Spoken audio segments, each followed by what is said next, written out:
እሺ ስሜ አምሳሉ እንደሻው እባላለሁ። የቆላ ድባ ፖሊቴክኒክ ትምህርትና ስልጠና ምክትል ዲን ነኝ። አሁን ተቋም በውክልና እያገለገልኩ ያለው ሰው ነኝ። ያው ዛሬ ለስልጠና የመጣንበት የአጫጭር ስልጠና ዋናው ዓላማው ምንድነው? የነባር ኢንተርፕራይዞችና የአዲስ ስራ ፈላጊ ወጣቶች እነሱን ስልጠና በመስጠት ከኢዲአይ እና ከሲድ ፕሮጀክት ጋር በመተባበር የብድር አገልግሎት ተጠቃሚ ለማድረግ ነው።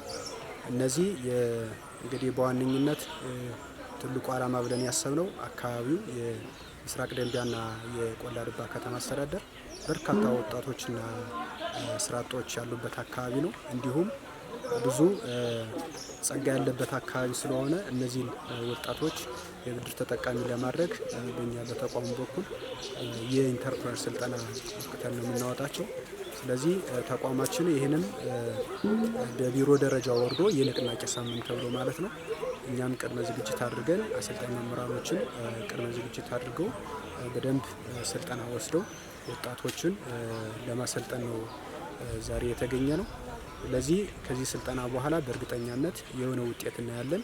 ለስልጠናውም ልዩ ትኩረት በመስጠት ከቢሮ ጀምሮ እኛም እንደ ተቋም በደንብ ተዘጋጅተን ዛሬ የጀመርንበት ሁኔታ ነው ያለ። ስለዚህ ለሁለት ቀን ነው የሚቆየው። የአንደኛው ዙር የኢንተርፕረነር ስልጠና ስለሆነ 2 ቀን ይቆያሉ። ሁለተኛ ዙር፣ ሶስተኛ ዙር እያለ እስከ ህዳር 30 ይቆያል ማለት ነው።